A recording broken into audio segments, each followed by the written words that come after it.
Welcome to Ranipet சமையல். இன்றைக்கி நம்ம ஒரு சூப்பரான கடப்பா எப்படி செய்யுதுன்னு பார்க்கலாங்க. இது இட்லி தோசைக்கெலாம் ரொம்ப நல்லாயிருக்கும். அதுக்கு முன்னாடி நம்ம சேனலுக்கு சப்ஸ்கிரைப் பண்ணாதவங்க சப்ஸ்கிரைப் பண்ணிக்கோங்க. பக்கத்தில் இருக்கிற பெல் ஐக்கானையும் கிளிக் பண்ணிவிடுங்க. கடப்பா செய்ய நான் ஒரு 100 கிராம் அளவுக்கு பாசிப்பருப்பு எடுத்து வாஷ் பண்ணி எடுத்து வச்சுருக்கேன். அடுத்தது உருளைக்கிழங்கு தோல் சீவிட்டு கட் பண்ணி இதோடு சேர்க்குறேன். அடுத்தது இதுக்கு தேவையான அளவுக்கு மஞ்சள் தூள் சேர்த்துக்கலாம். அடுத்தது இதுக்கு வேக வைக்க தேவையான அளவு தண்ணியும் நான் இப்போ சேர்த்துடுறேன். இப்போ இதை 3லேருந்து 4 விசில் நல்லா வேக வச்சு எடுத்துக்கலாம். நம்ம தனித்தனியாக வேக வைக்கிறதுனால வேக வச்சு எடுத்துக்கலாம். இப்போது நான் 4 விசில் வச்சு எடுத்திருக்கேன். நல்லா வெந்துடுச்சு. இப்போது பருப்பு தனியாக உருளைக்கிழங்கு தனியாக பிரித்து எடுத்துக்கலாம். இப்போது எடுத்த உருளைக்கிழங்கை சின்ன சின்ன பீஸாக கட் பண்ணி எடுத்துக்கலாம். இந்த பாசிப்பருப்பை ஒரு மத்து வச்சு நல்லா மசிச்சு எடுத்துக்கலாம். இப்போது எடுத்த பாசிப்பருப்பை நான் நல்லா மசிச்சு எடுத்து வச்சுருக்கேன். உருளைக்கிழங்கையும் இந்த மாதிரி சின்ன சின்னதாக கட் பண்ணி எடுத்து வச்சுருக்கேன். இப்போ இதுக்கு ஒரு தேங்காய் பேஸ்ட் ரெடி பண்ணலாம். அதுக்கு நான் ஒரு 1/2 கப் அளவுக்கு தேங்காய் துருவல் எடுத்திருக்கேன். அடுத்தது ஒரு 3/4 டீஸ்பூன் அளவுக்கு சோம்பு, ஒரு 3/4 டீஸ்பூன் அளவுக்கு பொட்டுக்கடலை எடுத்திருக்கேன். அடுத்தது ஒரு சின்ன துண்டு இஞ்சி, ஒரு 5-6 பல்லு பூண்டு எடுத்திருக்கேன். அடுத்தது ஒரு 6 பச்சை மிளகாய் சேர்க்குறேன். நல்லா காரமான பச்சை மிளகாய் இது. அடுத்தது கசகசா நான் 1 டீஸ்பூன் அளவுக்கு ஊற வச்சு வச்சுருக்கேன். அதை சேர்க்குறேன்.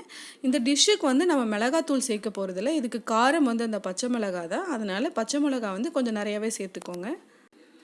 இப்போ கடப்பா தாளிக்க நான் ஆயில் போட்டு காய வச்சுருக்கேன். அதில் 3 துண்டு பட்டை, 3 கிராம்பு, ஒரு பிரிஞ்சி இலையை சேர்க்குறேன். அடுத்தது 2 பெரிய வெங்காயம் நல்லா நீளமாக கட் பண்ணி வச்சுருக்கேன். இப்போ அதை சேர்க்குறேன்.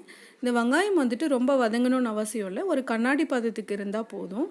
அடுத்தது 2 பச்சை மிளகாய், இதுக்கு தேவையான அளவுக்கு கருவேப்பிலையும் இப்போ நான் சேர்க்குறேன்.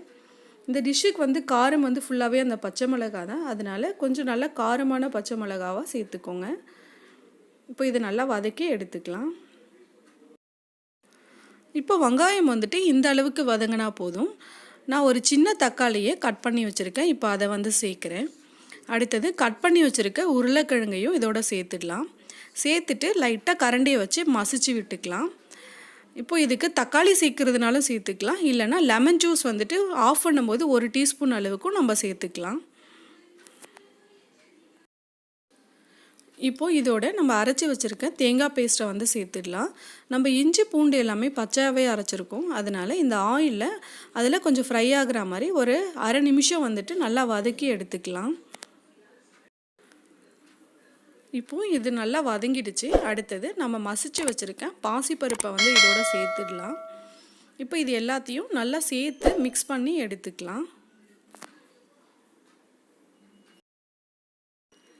இப்போது இந்த டிஷ்ஷுக்கு தேவையான அளவு தண்ணி சேர்க்கலாம்.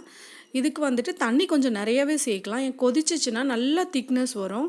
ஏன்னா பொட்டுக்கடலை, உருளைக்கிழங்கு, பருப்பு எல்லாமே நல்லா திக்காகிற தன்மை இருக்கிறதுனால கொஞ்சம் எக்ஸ்ட்ராவே சேர்த்துக்கலாம். அடுத்தது இதுக்கு தேவையான அளவு உப்பு சேர்த்துட்டு ஒரு 5லேருந்து 6 நிமிஷம் நல்லா கொதிக்க வச்சு எடுத்துக்கலாம். இப்போ இது 5லேருந்து 6 நிமிஷம் நல்லா கொதிச்சிடுச்சு. இப்போ கொஞ்சம் நல்லா திக்னஸ் வந்திருக்கு. இதை ஆஃப் பண்ணி வச்சுட்டாலும் ஆறுனதுக்கப்புறம் இன்னும் நல்லா திக்காகிடும். அவ்வளோதாங்க, சூப்பரான கடப்பா ரெடி ஆகிடுச்சு. இதே மாதிரி செஞ்சு பாருங்கள். எப்படி இருக்குன்னு சொல்லி கமெண்ட் பண்ணுங்கள். எங்கள் சேனலுக்கு மறக்காமல் சப்ஸ்கிரைப் பண்ணுங்கள், லைக் பண்ணுங்கள், ஷேர் பண்ணுங்கள். தேங்க்யூ.